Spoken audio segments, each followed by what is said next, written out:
Good. The next one? No, I haven't done it. Get into it. Whoa. I've been using my jet ski trailer to accommodate the motorbike. Trigger. Good. And the other side one? My granddaughter Sophie was keen to help me put the boat trailer back together.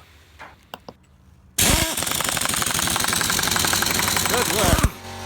Righto, put it onto those nuts, please. Good.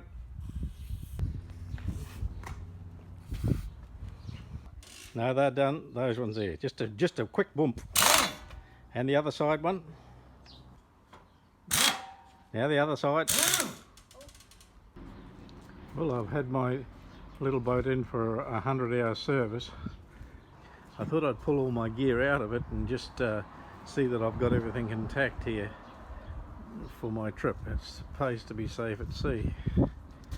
So in the hold here I can have extra fuel and things, but I've got my extendable anchor here. This is some tools here and a flashlight, and that goes in under the lid there, rides there. This here is just some water. I carry a tin of baked beans, that's always in case you get hungry. This is my main rope here if I need a tow or anchor to somewhere out there, just in short. That works well. I carry another little knife there that'll open my tin of baked beans if I need to. Here I've got a small buff if it gets cold, but generally you start off without that. A set of goggles if I take my helmet off. These flares here are done for now. They're expired and I see some corrosion on them there, so I'm going to replace those. That's one of the things that you come across when you do your check. My fire extinguisher is in the right zone, so that can go in the hull again. I wrap that up in a bag and keep that. So this is my anchor here. I keep it in this caboose here so that it doesn't get tangled, and this sits beside it and it's nice and tidy down there. I generally carry my snorkeling gear with me, my weights here, and that weight belt is good because it stays neat and tidy and packs down tight in the bottom of the hull there. So coming to my main gear, I have a set of neoprene suit there that I wear all the time, and this jacket goes on over the top of it. I have a spare jacket which can go on as well if it gets super cold, or I've got a long ride or something. I can put that on, that protects me more. These little boots, I've only had them 12 months and they're still got... I have a radio that I attach to my jacket here, so that's right there, and I can, when it's too far away from you, can't hear it, and you can talk with it by having it on and pressing here, and it's right by your ear so you can hear it. And my EPIRB here, it comes with me too. I check that every now and again by doing the T, and that sends a little light off to say that it's working and functioning. I use this helmet here mainly for my videography. I attach my camera to the very front here, and that gives me a good perspective. And this shield I bolted on here, and that gives me good wind protection. Nothing worse than having watery eyes when you're hurling along at 60 kilometers an hour on the water. So this rope here is the one I use just to tie the boat when I am at the wharf while I nip away and get the trailer or something like that. This garment chart plotter here has been updated for this season, and it's ready to go. I've got some mounts on the front here and here for my cameras, and but I find the one on my helmet is the best, so that's where we're up to. So come with me while I go for a ride on it today. It's all fully fueled up. My only really concern is that battery, and I'll put a spare one in there with a set of jump cables to ensure that I can get back home again. So I'll put the little boat in the water, no trouble at all. Make sure the bungs are in. But there's a few things safety wise that I need to do before I go. I just go over my checklist. I've got fuel in it, yes. I've got that's full. That I've got all my safety gear with me. That is my radio, my e-perp, and my cell phone. So that's 3 points of contact back to the coast because I'm travelling on my own. So a Coast Guard app here. I'm going to log a trip. Let's go. Will you be crossing a bar? No. Where are we leaving from? It'll find this location here, Fertiliser Works, that's where we're going from. Go.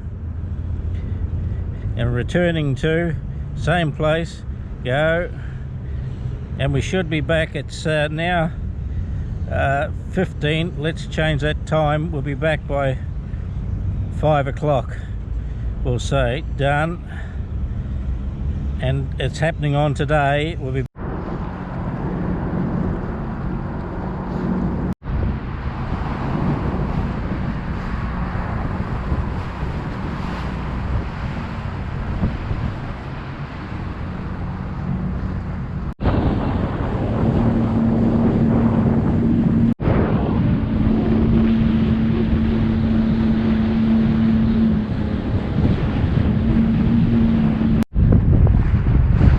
Happy Hero has only just come into port now. I was watching these two boats escorted in, and they're just holding it against the wharf until they can tie up the ropes a bit tighter there. You can see them up on the winch there, just in securing them. I've had this Sea-Doo GTX 155 for about 2 years now. This little craft is powered by a Rotax 3-cylinder 4-stroke engine.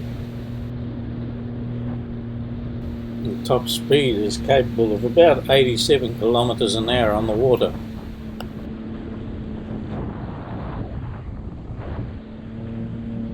Fuel efficiency was what I was after when I bought this model, and it is very economical compared to the turbocharged boats. It wasn't a very good day on the harbour, so I just slowly wandered along the edge of the boats here, having a look at what was in port today.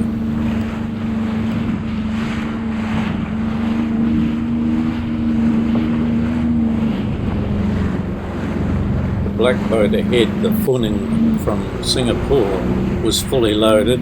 You can see that the orange plimsoll line is right down close to the water, and they're probably waiting for the outgoing full tide, the next full tide, and should be departing for overseas.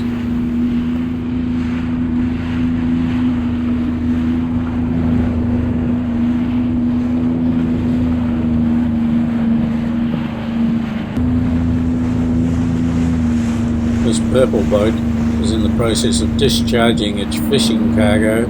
See the men there loading them into containers on the wharf. They're coming off a conveyor belt there.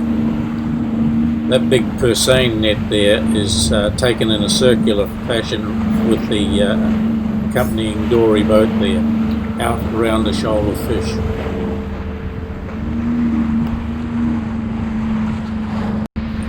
The blue boat ahead is a bulk carrier. I'm not sure what sort of grain it had on board there, but as I went along you could see the cranes were digging into the cargo hull.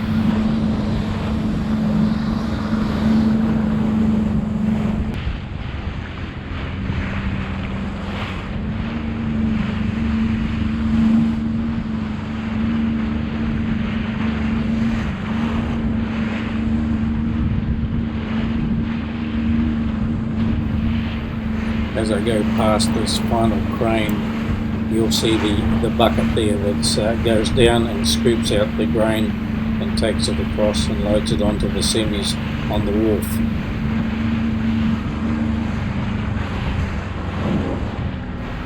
I could see a bloke come down from the stern of the boat there to check that I wasn't getting too close, or indeed a pirate trying to board.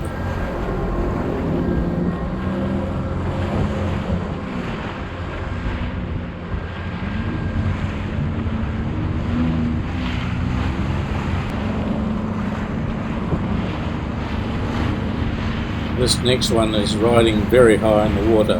He indicates he's a recent arrival and lining up to be loaded with logs overnight.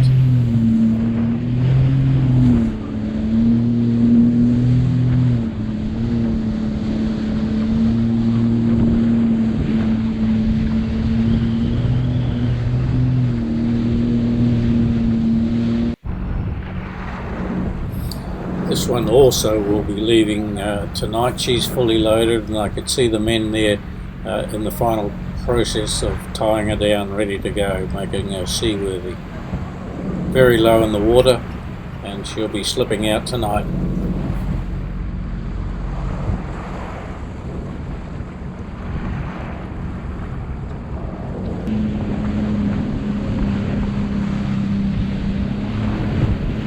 Across the other side of the harbour we have the big container terminal here. I see a tugboat there waiting for a boat to turn up. He may go in this spot here.